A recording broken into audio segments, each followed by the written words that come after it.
Haleluya. Imana ni nziza. Turanezerewe ko dukomeje kugira aka kanya, kandi ndabona mwese uko mumaze kugera ahangaha, nta gushidikanya mwagize umunsi mwiza, nta no gushidikanya mwagize imyiteguro myiza y'isabato, kandi ndagira ngo nkomeze kubifuriza ngo mugire isabato nziza. Bizaba ari umunezero igihe tuzinjira mu isabato tutazongera kuyivamo, ahubwo igihe tuzayibamo iteka ryose turi imbere y'Imana. Ngo hari umwana umwe wabwiye mama we na papa we bicaranye mu rusengero, arababwira ati mwaretse tukibera hano mu rusengero. Maze ise aramubaza ati se kubera iki?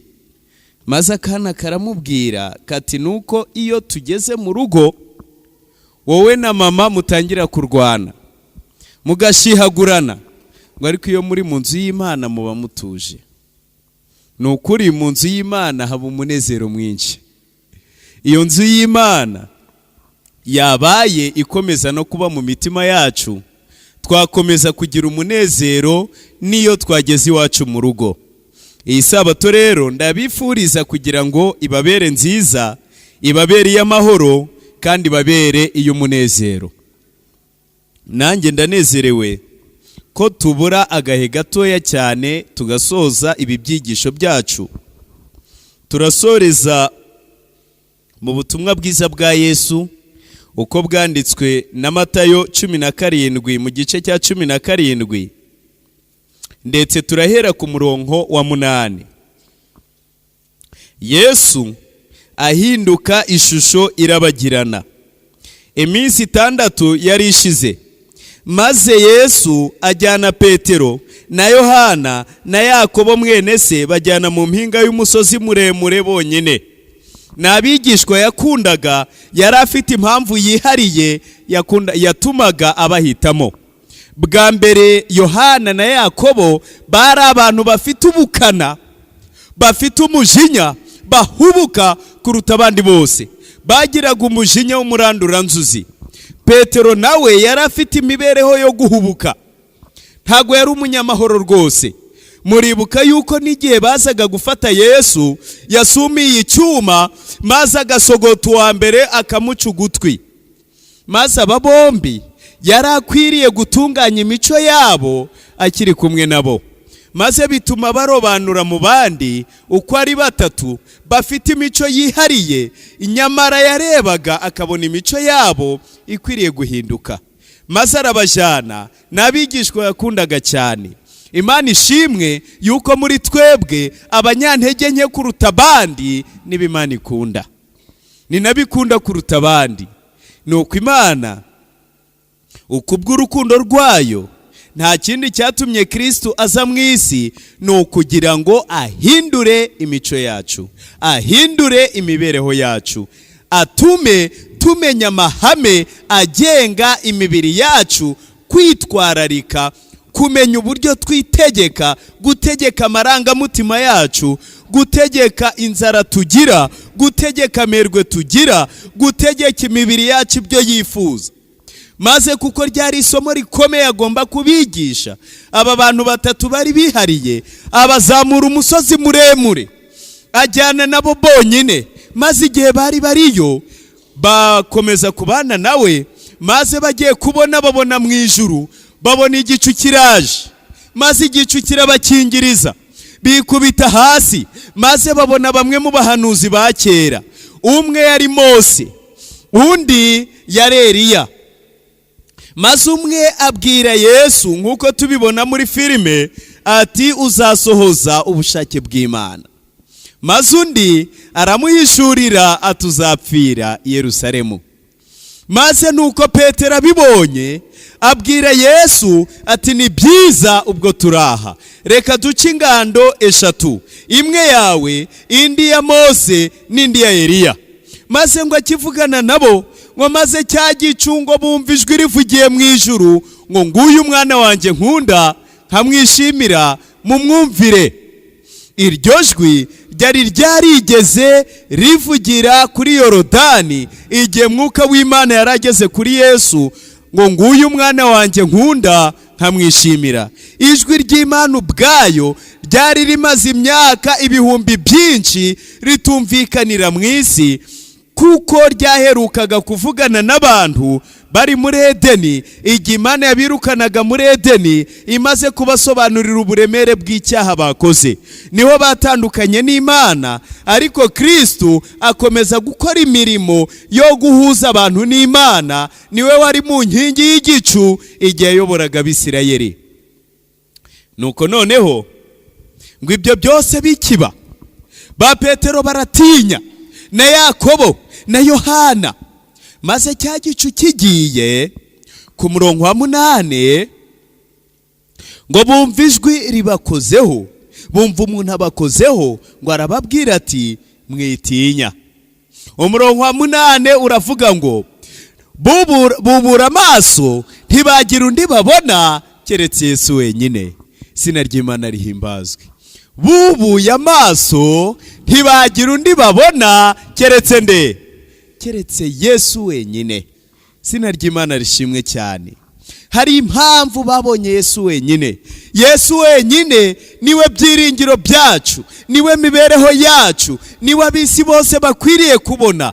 Maze uyu mwanditsi abivuga neza cyane ngo nuko bubuye amaso ntibagira undi babona mu isanzure ryose, mu baremwe bose, mu babayeho bose, mu bari mu ijuru bose, ngo nuko bubuye amaso babona Yesu wenyine. Icyatuma nge nawe kuri uyu munsi twubura amaso tukabona Yesu wenyine. Hari Mose na Eliya. Mose yarahagarariye amategeko, kuko iyo Yesu yigishaga yabwiraga abantu ati mufite Mose n'amategeko cyangwa mufite Mose n'abahanuzi mu mwumvire. Mose yashushanyaga amategeko y'Imana, ndetse Eliya yashushanyaga abahanuzi bose. Mose yashushanyaga abazagera mu ijuru babanje gusogongera ku rupfu. Eliya agashushanya abazazamuka mu ijuru bazasangwa bakiri bazima. Ariko abo bose nta n'umwe ubonerwamo agakiza keretse Yesu wenyine. Ngo nuko bubuye amaso ntibagira undi babona keretse Yesu wenyine. Iyi mpingu uko irakomeye cyane, iraduhishurira byinshi kandi byiza. Yesu wenyine mu gicu cyari kibakingirije, cyari kibuditse mwicura burindi, bagize ubwoba, bumva inkuba zikubita, bumva ijwi ry'Imana, maze bubuye amaso babona Yesu wenyine. Nukuri ni muri bya bihe bikomeye itorero rizanyuramo, rizanageramo mu gicu gikomeye, mu mibabaro myinshi, mu karengane gakomeye, ariko natwe nitwubura amaso nta wundi tuzabona keretse Yesu wenyine. Niwe mutabazi wacu, niwe ukomeza kubana natwe uko bukeye nuko bwije. Nuko nahoze nibaza, intesi yo bubura amaso bakabona Mose wenyine. Mose wenyine iyo bamubona nta byiringiro bari kuba bafite, kuko Mose yarahagarariye amategeko, kandi amategeko yagendanaga n'umuvumo uwisha amategeko.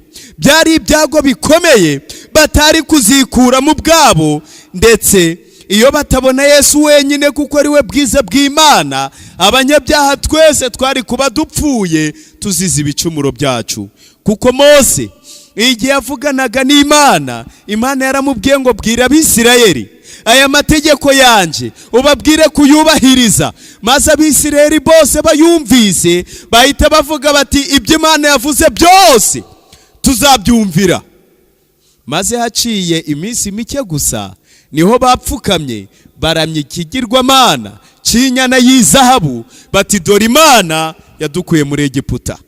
Maze Mose ararakara cyane, n'Imana irarakara ishaka kubatsemba ngo bashire, ariko ibagirira ubuntu kuko yari yarahishuriye Adamu agakiza kabari mu isi. Nuko bubuye amaso ntibagira undi babona keretse Yesu wenyine. Yesu wenyine niwe banze ryo kwizera kwacu. Mose wenyine wari uhagarariye amategeko. Pawulo yaravuze ati, kuko iby'amategeko yananiwe gukora kubw'intege nke za kamere yacu, Imana yabishohoje ubwo yatumaga umwana wayo afite ishusho ya kamere y'ibyaha kuba igitambo cy'ibyaha, icira ibyaha bya kamere witeka. Nicyo gituma igihe abantu bahirimbaniraga kuzuza iby'amategeko bakabinanirwa, Yesu amaze kuza yahishuye ingoma y'ubuntu, maze ibyahanuwe birasohora nk'uko byavugiwe muri Ezekiyeli ngo nzabakuramo wa mutima ukomeye nk'ibuye, maze mbashiremo umutima woroshye, mbaha umwuka wanjye, ntume mugendera mu mategeko n'amateka yanjye. Iyo mwuka w'Imana ari mu muntu, iyo umutima w'Imana uri mu muntu, iyo ari mu mwuka wayo, bituma agendera mu mategeko n'amateka y'Imana. Ntabwo biba bikiri ngombwa kumubwira ngo yewe kora ibi, yewe kora ibi, yewe kora ibi, ahubwo aba amaze gusa na Kristo. Hari icyigisho nigeze kugira turi ku ishuri muri kaminuza, maze igihe twigaga isomo rirebana n'ibya Bibiliya, maze batubwira umuntu mu Bagiriki bitaga Payidagogosi. Payidagogosi ryari ni ijambo ry'Ikigiriki rikomeye, ariko ngo uyu yabaga ari umuntu ushinzwe kwita ku mwana, maze umwana akavuka akaba ari aho, maze uyu akajya amushorera akamujyana akamugeza ku mwigisha, akamugeza kwa Gamariyeli wa mwigisha ukomeye, akamugeza wenda kwa Schadrack, wenda akamugeza kwa Plato, kuri baba filozofe bakomeye rwose. Maze uyu Payidagogosi yabaga ari umurezi w'uyu mwana, akahahagarara akareba uko amwigisha, maze akamwereka imico myiza, akamwigisha imico mbonera, akamwigisha uko agomba kubaho muri rubanda, maze akamwigisha ibintu byinshi, yarangiza akamuha umukoro. Maze Payidagogosi ngo akongera akamugarura akamugeza mu rugo, yarangiza ati ngaho kora bya bindi umwigisha yakubwiye. Maze umwana agatangira kubisubiramo. Payidagogosi uyu yabaga ashinzwe, ni izina ry'akazi, yabaga ari nk'umurezi w'umwana, akaba ashinzwe kumwerekera ati hano yavuze uku, na hano avuga uku, na hano yavuze uku, maze bwaca kongera akamushorera akamugeza kumwigisha. Maze wa mwana uko ari gukomeza kwiga akagenda akura, aba umugabo, agira n'ibitekerezo bikomeye, agira ubwenge, maze bikagera igihe akaba amaze kugenda intambwe ku ntambwe, yaramaze kumera nk'umwigishwa we, nawe agatangira ahubwo guhugura no kwigisha abandi. Maze Payidagogosi yarangiza akamwereka iby'imitungo y'iwabo, ati dore iby'iwanyu ngibi, dore amasambu ngaya, dore ubukire ngubu, maze akamwegurira byose, kuko yamaze kuba umugabo ushobora kwifatira ibyemezo. Maze iri somo, iri jambo Payidagogosi niryo Pawulo yakoresheje mu Bagalatiya igice cya 3 umurongo wa 24, ati ubwo nibwo buryo amategeko yatubereye umushorera wo kutugeza kuri Kristo, ngo dutsindishirizwe no kwizera. Izina ry'Imana rihimbazwe. Amategeko yatubereye umushorera, maze akajya kubita, akajya garura, akajya atangira, akajya kumira, maze kugeza igihe tumaze kugera kuri Kristo. Kristo adukuramo imitima ikomeye, imitima itumva, adushiramo umutima woroshye, adushiramo umwuka we, maze atuma tugendera mu mategeko n'amabwiriza ye. Nuko icyo gihe amategeko ntabwo abakiduhana, ntabwo abakidutegeka, ntabwo abakiturega, kuko tuba tugenda neza rwose mu ijambo ry'Imana. Mose rero ntabwo yari akiri ibyiringiro by'abari mu isi, ahubwo ibyiringiro byari Yesu wenyine. Nahoze nibaza nti mbese iyo bubura amaso bakabona Eliya wenyine, byari ibyago bikomeye. Hano hari hahagaze umuhungu witwa Yakobo, hahagaze na Yohana. Amambere bari barabwiye Kristo bati none twigiye kuri Eliya, reka dutegeke umuriro ukongora abanyagwa banze kuguha icumbi n'abisamariya. Nuko iyo haboneka Eliya bari guhita bamubwira ngo ni byiza ubwo tukubonye, hari abimye Kristo icumbi, reka dutegeke umuriro ubakongore. Ariko ingoma ya Kristo yari ingoma yo kubabarira, yari ingoma y'ubuntu, yari ingoma yo kugira neza. Nanone muri icyo gihe Herode yari yaragomeye Imana kuruta Ahabu. Nuko iyo hahaguruka ya ngoma y'abahanuzi, kwa kundi Yehu yabigenje, kwa kundi abo yahuraga nabo yabicaga akabasogota kuko bagomeye Imana, Herode wategekaga muri icyo gihe ntiyari kurokoka, bari kumusogota. Abafarisayo batsindishaga abantu iby'amategeko, bahoraga bigengesereye, ariko mwuka w'Imana atari muri bo. Bari kuvuga yuko bagize amahirwe ko bongeye kubona abahanuzi. Herodiya wa wundi wicishije Yohana umubatiza yagombaga guhura n'akaga, bari kumutwika nk'uko Yezebeli byamugendekeye mu gihe cy'abahanuzi. Nuko ariko ingoma Kristo yarazanye yari ingoma yo kugira imbabazi n'abatumva, n'abo kugirirwa umujinya, n'abo kutihanganirwa, yaraje kubagirira ubuntu. Nuko bubuye amaso ntibagira undi babona keretse Yesu wenyine. Nukuri Yesu aratwihanganira mu mibereho yacu, mu kutumvira kwacu, mu kwiganda kwacu, ariko agakomeza kuturesha n'umutima w'ineza. Maze Petero abwira Yesu ati mwami, ni byiza ubwo turi hano, nushaka ndaca inganda 3, maze imwe ibi yawe, indi ibi ya Mose, indi ibi ya Eliya. Tugire amategeko, tugire n'ibyahanuwe, kandi nawe tukugire. Ariko Kristo niwe wuzurizaga iby'amategeko n'iby'abahanuzi, byose yabyuzurizaga mu mitima y'abamwakiriye. Nuko Yesu igihe yari ahari, abigishwa be bamaze kubura amaso bamubonye wenyine, maze umucyo we utangira kumurika imitima yabo. Nta yindi mpamvu igaragara yaba yaratumye Imana igihe yaremaga ku isi ihera ku mucyo. Naribajije ntese nuko Imana itabashaga kureba, ariko abahanuzi bavuga ko ihuta kureba mu mpera zose z'isi ikaharebera icyarimwe. Ahubwo impamvu Imana yategetse ko haba umucyo ni ukugira ngo abantu bashishoze babone urukundo rwayo. Ni igisubizo ku bibazo byacu.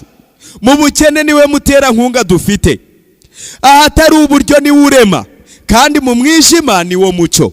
Kandi uko umuntu arushaho kumutumbira niko arushaho kwitegeka no kumenya kwirinda, kugira ngo agende rwose nk'uko Imana ishaka. Adamu igihe yari amaze gutegekwa n'irari, we na Eva bamaze kurushaho kurarikira, umubiri wabo ugambiriye kureba ibyonona, bamaze guca ku giti cyabuzanijwe kimenyekanisha ibyiza n'ibibi, bamaze kwihamagarira ibyago, bamaze kumenya uko gupfa bimera, bamaze kumenya uko kurwara bimera, bamaze kumenya uko guhunga bimera, bamaze kumenya uko gusonza bimera, kandi ari byo Imana itashakaga kubereka. Maze ibyiringiro byabo babibuze, Imana ibagirira neza, maze irabasanga, iza kubashakisha, maze bubuye amaso babona Imana ibereka umusaraba uzabacungura. Imibereho yabo yose yasigaye yari yo guhora bigisha abana babo bati dore twagomeye Imana, ariko ishiraho umusaraba uzaducungura. None nyabuna mwirinde, muzakomeze kugendera mu mategeko n'amateka y'Imana yacu. Baramu wari ufite irari rikabije, yarananiwe gutegeka umubiri we, intumwa zageze iwe, maze mwuka w'Imana aramubonekera, maze aramubaza ati bariya abantu nabahe? Maze ashaka impamvu, kubera irari rye ryamunaniye, ati bari kunyinginga ngo njyane nabo, ati basezerere. Maze arababwira ati mwongere murare none nongere mbaza Imana, kuko yananiwe gutegeka umubiri we. Maze amaze kurambirwa rwose, amaze gutsindwa n'irari ry'umubiri we, bamubwiraga izahabu, bakamubwira ifeza, bakamubwira imyambaro yo gukuranwa. Uyu munsi akambara uw'umutuku, ejo akambara uw'ubururu, ejo akambara uw'umuhondo. Maze ibyo byose yabikubitaho umutima, maze akumva amarira aje mu maso. Yareba uburyo arabireka, akumva nta kundi ameze. Maze none arabakurikira, yitegera Abisirayeli ngo abavume. Maze mwuka w'Imana muzaho, maze Balamu atangira guhanura. Maze ariko igihe yahanuraga, yubuye amaso y'intekerezo, abona Yesu wenyine. Maze atangira kuvugishwa ati ndamureba ariko si ubu, ndamwitegereza ariko ntandi bugufi. Inyenyeri zakomoka mu bwoko bwa Yakobo, inkoni y'ubwami izaboneka iturutse mu bwoko bwa Isirayeli, izagirira inkoni z'Imowabu, ndetse ngo izatsinda hasi abanzi bose ba Isirayeli. Ni mu gitabo cyo Kubara 24 uhereye ku murongo wa 15. Balamu nubwo yamurabutswe, nubwo yamweretse, byamunaniye kugendera mu mahame yo kwirinda no kwitegeka, bituma Balamu agira amaherezo mabi, kuko yananiwe gutegeka umubiri we. Undi mu banditsi ba kera banditsi by'amateka ya Schadrack, igihe yaganiraga n'abigishwa be, yarababwiye atariko hari umuntu mwiza uzavukira muri iyi si, uzabaho, ngo uzabaho imibereho itunganye, ngo uzaba ameze neza rwose, imico mbonera yose izaba iri kuri we. Ngo ariko ndareba nkabona bazamwica nk'umugome kuruta abandi bantu bose babaye mu isi. Ariko ntiyabashije kumenya neza ko ari Kristo wo mu bwoko bwa Isirayeli. Ndetse hari abandi babashije kumumenya. Uwitwaga Rusi, igihe ari kumwe na nyirabukwe, maze ashakira muri urwo rugo, akajya yumva bavuga Imana yo mu Isirayeli, akaba yumva bavuga ubwoko bwatoranijwe, akaba yumva bavuga ishanga ryera, kandi akaba yumva bavuga iby'umucunguzi uzavuka. Maze Rusi we na Orupa, igihe babonaga nyirabukwe amaze kuba incike, bari bafite amaso atandukanye. Rusi yararebaga akareba ibihe by'iteka, nk'uko umubwiriza yabivuze ngo kandi Imana yashize intekerezo z'iteka mu mitima yacu. Ariko Orupa akareba iby'ejo n'ejo bundi, bituma Orupa asubira inyuma. Maze Nawomi abwira Rusi ati ngaho nawe igendere, dore mukamugabo wanyu nawe aragiye, none nawe igendere. Ariko Rusi hari ikintu yari yarabonye. Hari isomo riboneka muri Rusi igice cya mbere umurongo wa 16 na 17. Ni isomo rikomeye kandi riryoshye. Ni isomo rikunda kuba kuri invitation, ngo aho uzagwa niho nzagwa bahampambe. Nihagira ikizantandukanya nawe atari urupfu, Uwiteka azabimpore ndetse bikabije. Maze iri somo abakobwa bandikirana n'abahungu, maze umwe akaryandika, maze agashushanya umutima, akarishiramo, maze akohereza akandiko, akohereza kuri message cyangwa kuri WhatsApp. Ni isomo kuri invitation, bandika inyuma bagashiraho inka ishushanya inkwano, bagashiraho impeta, maze bakandika ngo aho uzagwa niho nzagwa, aho uzaja niho uza, aho uzarara niho nzarara. Maze hepfo bati imiryango ya Seburikindi n'imiryango ya Ntaho Runyuze, yemwe bishimiye kubatumira. Maze noneho ubwo bukwe mu minsi mike cyane bakaba bari guteragurana, intambara zarose mu rugo turi kujya guhosha. Ariko iri somo nararisomye, ndarisesengura numva riraryoshye, ngo winyingingira kugusiga no gusubirayo, ngo ne kugukurikira, kuko aho uzaja ariho nzaja. Izina ry'Imana rihimbazwe. kandi aho uzarara niho nzarara, ubwoko bwawe nibwo buzaba ubwoko bwanjye, imana yawe niyo izaba imana yanjye, aho uzagwa niho nzagwa abahampambe, nihagira ikizantandukanya nawe atari urupfu, Uwiteka azabimpore ndetse bikabije. Rusi yari umwana w'umukobwa wapfakaye akiri muto cyane, utari wakabyaye, yarageze mu bihe bikomeye byo kuba yashaka undi mugabo. Ikindi nanone, Rusi yari umumowabukazi, kandi Nawomi nta wundi mwana yari afite. Rusi, abahanga benshi ba Bibiliya bashatse gusobanura iby'iki kiganiro cyabaye hagati ya Rusi na nyirabukwe. Murambura bataraharambura muri Rusi igice cya mbere 16 na 17. Amagambo umwe witwa Adamusi igihe asobanuraga Bibiliya, hari ubusobanuro bwinshi bwa Bibiliya, hari benshi bagiye basobanura, ariko uyu witwa Adamusi yari icyarasesengura cyane. Igihe Nawomi yendaga guhaguruka, baramubajije ngo ugiye he? Ati ngiye i Siyoni mu murwa w'Imana, ngiye mu gihugu cy'isezerano yahaye ba sogokuruza. Maze Rusi iki gihugu yari yaracyumvise, maze aravuga ati rero aho uzaja niho nzaja. Maze wenda yarasobanuye atahari Nawomi yaramubwiye ati twebwe ntiturarana n'abanyamahanga keretse ab'ishyanga ryera gusa. Maze ati aho uzarara niho nzarara. Maze arakomeza aramubwira ati wacu ni mu ishyanga ryera, n'abatambyi b'ubwami, n'ubwoko bwatoranijwe. Maze aramubwira ati nuko rero ubwoko bwanjye ndabutaye, ahubwo ubwo bwoko bwawe nibwo buzaba ubwoko bwanjye.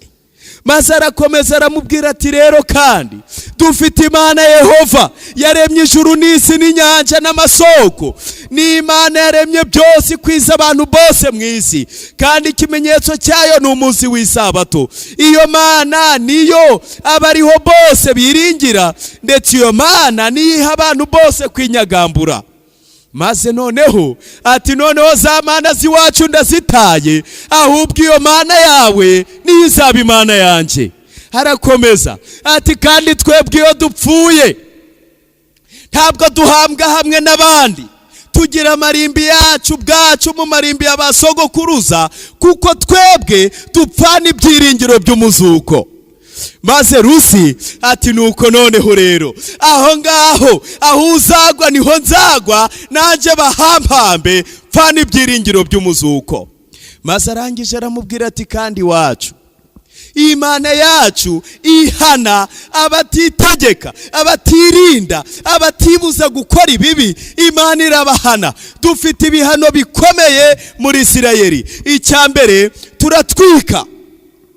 Imana yagiye dutegeka gutwika amoko runaka, tukarwana nabo, tukabica, tukanabatwika kuko bagomeye Imana. Ikindi nanone umuntu wagomye tumutera ikirundo cy'amabuye kikahaguma na bugingo n'ubu. Ndetse ikindi tumumanika ku giti, kuko handitswe ngo havumwe umanitswe ku giti.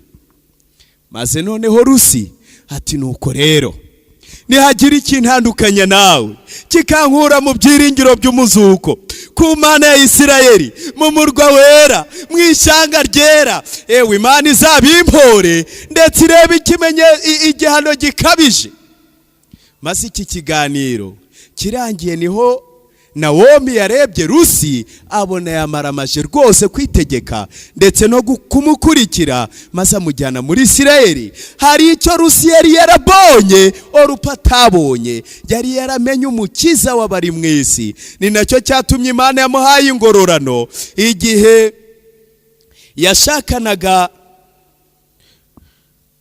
yashakaga umugabo akabyara umwana witwa Obedi.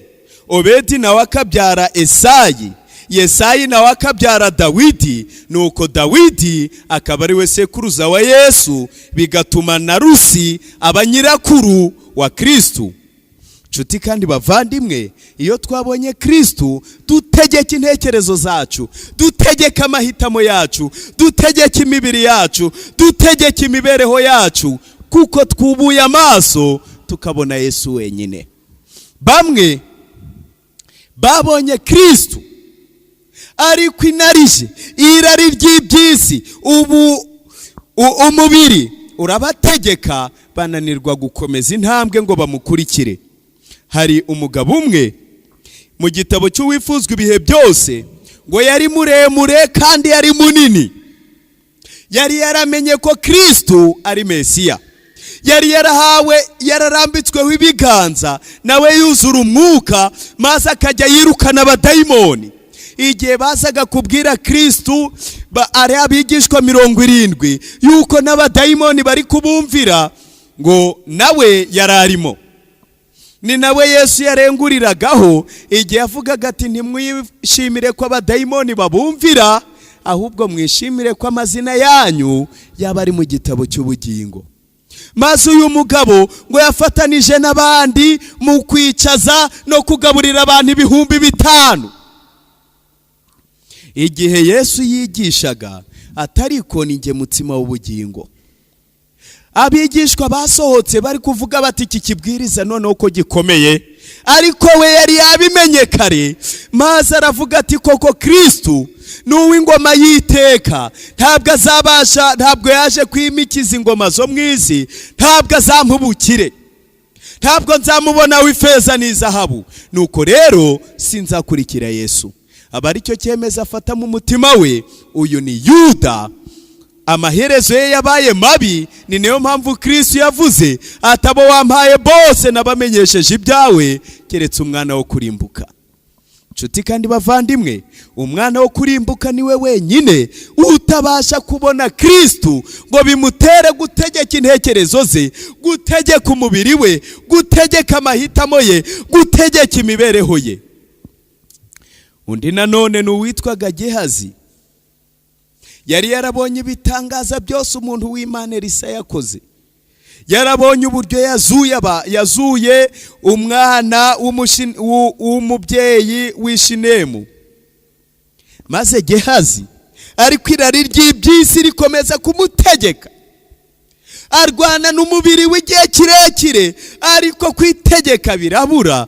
Nicyo cyatumye avamo umurongo. Igihe twasomaga amigisho y'abantu batavugwa kenshi muri Bibiliya, bageze ku ngingo ivuga kuri Gehazi, maze baravuga ngo Gehazi no guhusha intego.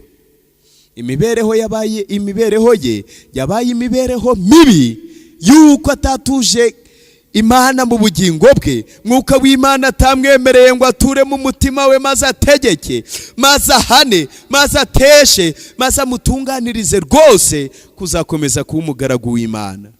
Ndetse Ellen White igihe yandikaga mu gitabo yise Temperance, yaravuze ngo abantu banduje urusengero rw'Imana ari rwo mitima yabo, bararuribase rwose. Ijambo ry'icyongereza yakoresheje pollution cyangwa pollution, kuvuga ibintu by'ivumbi, by'imyanda, by'iyarara. Avuga ati abantu bakwije iyarara n'ivumbi, banduje urusengero rw'Imana ari rwo mitima yabo. Bityo rero Imana irabahamagarira gukanguka no guharanira kongera kwambara bwa bumuntu Imana yari yarabahaye. Nta kindi kizemeza kikanihanisha imitima yabo uretse ubuntu bw'Imana. Muri we wenyine niho hari imbaraga yabatura uwabazwe n'imico iyo ari yo yose, igahambura iminyururu imuboshe. Ntibyashobokera umuntu kugaragaza umubiri we cyangwa gutanga umubiri we nk'igitambo kizima cyera cyemewe n'Imana, igihe gikomeje kwibohesha imico imunga imbaraga z'umubiri n'iz'ubwenge n'iz'imibanire n'abandi. Nshuti kandi bavandimwe, ukibona Kristo, ucyumva Kristo akomanga mu mutima wawe, uzamufate abe muri wowe, maze umwemerere guhindura umutima wawe, aze muri wowe asenyere Satani na kamere y'icyaha, aguhindure mushya, maze we kongera kubaho, ahubwo Kristo aba ari we uba muri wowe. Yesu Temperance, igitabo cyitwa Temperance ku ipaje ya 10, Ellen White yaranditse ati, Yesu arahamagarira abamuyobotse bose ngo bahagarare munsi y'ibendera rye, maze bafashe mu gusenya imirimo yose y'umwanzi. Duhagarare imbere y'isi yose turi abagorozi, twe kugira akanya na gato duharira imibereho itanoze ngo imungu kwizera kwacu. Yesu yaravuze ati, muri umunyu w'isi, arongera ati, muri umucyo w'isi. Ngo reka tugaragaze ko imitima yacu n'ubwenge bwacu bifite imbaraga y'ubuntu bw'Imana ihindura, kandi imibereho yacu igengwe n'amahame shingiro y'amategeko y'Imana, kabone nubwo haba hari icyo bigusaba kwigomwa mu gihe runaka. Ni mu bihamya by'itorero ku ivolume ya 5 ku ipaje ya 361, ndetse mu gitabo cy'ibyakozwe n'intumwa haravuga ngo umuti ni umwe rukumbi. Buri mutima uharanira kwigobotora mu bubata bw'icyaha ngo ugere mu buzima bwejejwe, imbaraga azikomora muri rya zina rihambaye mu yandi yose ryahawe abantu ryo munsi y'ijuru, ryahawe abantu ngo bakirizwemo, ari ryo zina rya Kristo Yesu. Biboneka nanone no mu byakozwe n'intumwa muri Bibiliya, ibyakozwe n'intumwa igice cya 4 umurongo waho wa 12. Ndetse na Paulo igihe yandikiraga Abaroma yaranditse ati, ntimwishushanye n'ab'iki gihe, ahubwo muhinduke rwose. Hari ukuntu twigaga mu ishuri bakerekana ibinyabwoya. Ibinyabwoya murabizi, reka ndebe abazi ikinyabwoya. Yego, murakoze cyane. Ikinyabwoya abana baragitinya, ariko n'abagore n'abakobwa kenshi baragitinya kuko bakunda kugira umubiri woroshye. Ikinyabwoya iyo kimubabye ababara cyane, ariko ntabwo nzi ko hari umuntu w'umugabo watinya ikinyabwoya. Se hari umugabo watinya ikinyabwoya? Nge nkibonye nagikubita, ntabwo nagitinya. Ariko ikinyabwoya ugifashe ukereka abantu uti bose bakwikanga. Hari abantu bafite imico natwe tureba tukayitinya, imico ibabana imeze nk'ikinyabwoya. Ni imico mibi, ntabwo batwerera za mbuto za mwuka uko ari 9, ahubwo imibereho yabo ni imibereho ibaba abantu, nugushihagura, nugukankama, ntibirinda, ntibifata, ntibitegeka. Imibereho yabo ibimeze nk'ikinyabwoya. Nta muntu uramutse wicaye ikinyabwoya kikagera aha wahita usimbuka, maze ugafata agati ukahakoza, maze cyagatondagira ukagenda ukajugunya nkiriya, kuko udashaka kubana nacyo cyakubaba. Ariko ikinyabwoya mu ishuri uko twigaga, hari igihe ibinyabwoya byazaga maze bikajya ahantu runaka, bikaba nk'ahantu ku rutare cyangwa bikaba ahantu munsi y'ibuye, maze bikahamara iminsi runaka byategekewe, maze bikazamara icyo gihe bikiyuburura, bikazavamo ibinyugunyugu. Ibinyugunyugu byinshi, ibinyugunyugu mbega biva mu binyabwoya. Ubona ari utunyabwoya, nyuma tukazava mwa kiriya gihu tugahinduka utunyugunyugu. maze utunyugunyugu rero maze tugatangira kuguruka, maze abana mu ishuri tukaririmba ngo dora akanyugunyugu k'amabara meza. Burakaza kukaririmba, ni akaririmbo karyoshye, maze akanyugunyugu iyo kari kuguruka maze abana bakacyitegereza bakabona ni keza, maze kakatangira kuguruka mu birere. Nshuti kandi bavandimwe, iri jambo bita metamorfozi ni uburyo ikinyabwoya, niryo jambo rikoreshwa muri biology. Ikinyabwoya cyihinduriza gihinduka ikinyugunyugu, niryo jambo Pawulo yakoresheje rero. Maze aravuga ati nuko rero ntimwishushanye n'abiki gihe, ahubwo mumara igihe kuri Kristo, maze uko mubana nawe niko muratangira guhinduka mutya, mutagire gusosoka muri kamere ya kera, maze muhinduke nk'ibinyugunyugu rwose. Kwa kundi bihinduka ngo maze mukore metamorfozi, muhinduke rwose, mugize imitima mishya, kugira ngo mumenye icyiza gitunganye kandi cyemewe n'Imana. Izina ry'Imana rihimbazwe. Icyampa tugahinduka rwose, icyampa tukagira imitima mishya. Mbese wubuye amaso ukabona Kristo wenyine, ukabona Kristo mu ntekerezo zawe, nawe wahinduka mushya, maze abantu bakakuririmba, abantu bakagukunda, abantu bagashaka kukwegera, kuko ufite urukundo, ufite amahoro, ufite kwihangana, ufite ingeso nziza, ufite kugira neza, kandi nanone ufite no kwirinda. Imbaraga za Kristo nizo zonyine zibasha kudufasha kugira ngo duhinduke rwose. Mfite ubwoba yuko ibi byigisho twize hano bya temperance, umuntu wese wabikurikiranye avuga ati yego temperance ni nziza, ni byiza kwirinda, ariko ntabwo ari none. Mbese ni ryari? Igihe ni iki ngiki, nicyo Pawulo yashoje avuga ati muhinduke rwose, mugize imitima mishya, muhinduke rwose, mube nk'uko Imana ishaka, maze mutange imibiri yanyu bikiri none, mugire wa mutima nk'uwari muri Kristo Yesu. Ngo kandi ntimwishushanye n'ab'iki gihe, ahubwo muhinduke rwose, mugize imitima mishya, kugira ngo mumenye neza ibyo Imana ishaka, ari byo byiza, bishimwa kandi bitunganye rwose.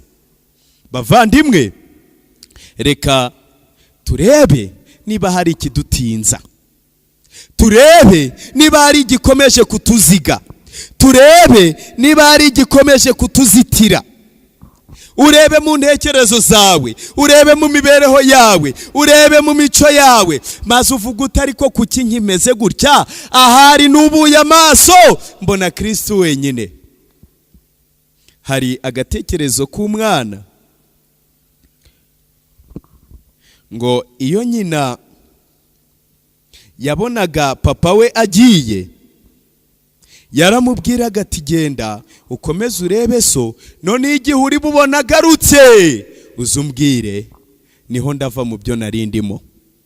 Maze akana kakagenda kagahagarara, kari karabifashe mu mutwe, maze kabona ikoti, maze kati data aragiye.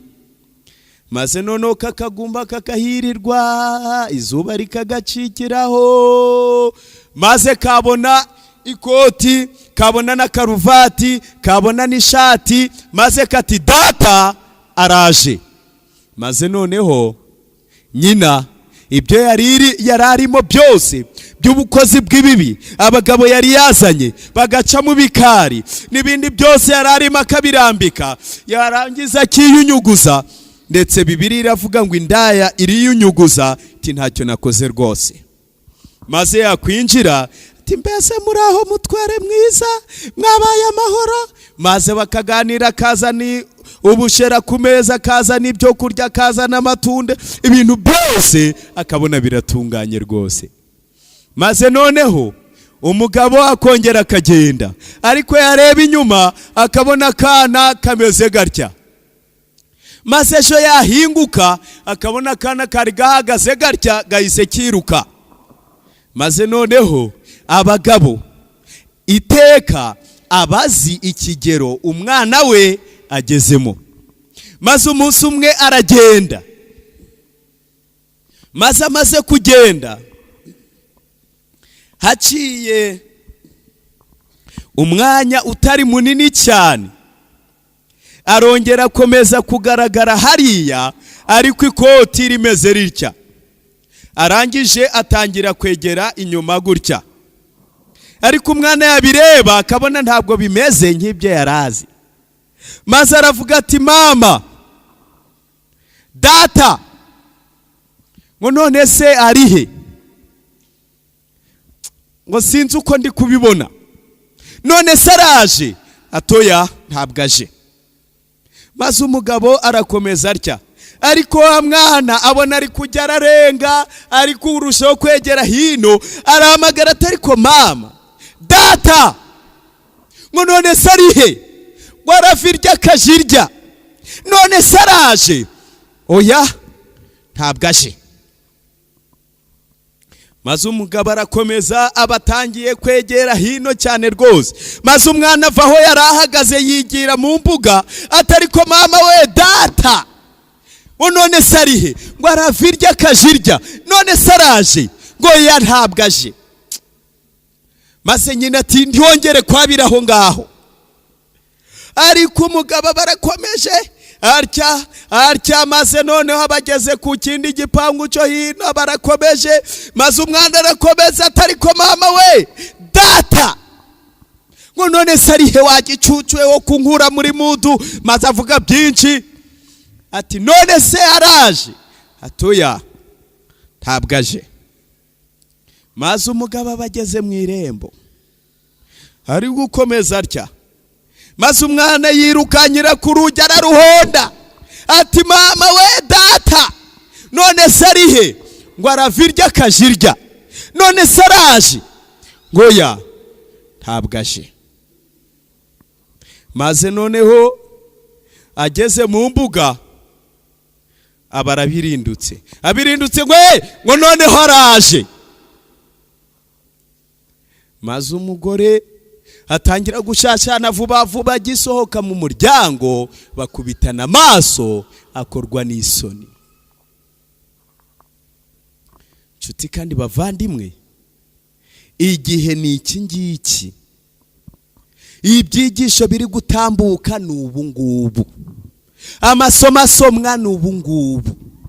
Hari igihe kizagera umubatizo wa nyuma warangiye, ibyigisho by'ishuri ryo ku isabato icya 13 cyarangiye, nta nindi komande batanze, byarangiye, nta yandi azongera gusohoka. Ibibwiriza bya nyuma byarangiye, abihana barangije, kwandika bitegura byarangiye, n'isabato ya nyuma yarangiye. Impanda ivuga ngo nukuwera gumye yere, n'uwanduye akomeza agira ati yandure. Igihe ni iki ngiki aho dukwiriye gufata icyemezo mu mibereho yacu, maze Kristo twabonye tukamutuza mu mitima yacu, maze akaba muri twebwe, tukamwemerera kuduhindura, maze tugakomeza kwitegura ingoma ye y'ubwami igiye kuza. Ni bangaye bafatanya nanjye muri uyu mugoroba kugira ngo dufatanye na Kristo, tumwemereraze muri twebwe, agorora imico yacu, ahana imibereho yacu, atunganya imibiri yacu, maze tubi ibitambo bizima byera, twiteguye guhagarara imbere y'Imana. Mushyire ibiganza byanyu hejuru maze dusenge. Data wa twese uri mu ijuru, Mana y'urukundo n'icyubahiro, turagushimira cyane yuko watugiriye neza tugakomeza kuganira amagambo yawe. Turagusabye ngo Kristo ature mu mitima yacu, tumwemerere ahindura intekerezo zacu, ahindura imico yacu, ahindura inarije ryatubase, ahindura irari, ahindura iruba, ahindura imibereho yose ya kamere, imibereho y'umwijima, maze aduhindure bashya, ahubwo atwambike imbuto za mwuka wera, aturinde imirimo ya kamere aho iva ikagera, aturinde gusayisha mu byo turya n'ibyo tunywa n'ibyo twambara n'ibyo tureba, ahubwo dutungane rwose, tube twiteguye kuzabona Kristo ubwo azaba agarutse. Turagusabye ngo mwuka wawe akomeze kuba muri twebwe, tubisabye mu izina ryiza rya Kristo umwami wacu, mu izina rye, amen.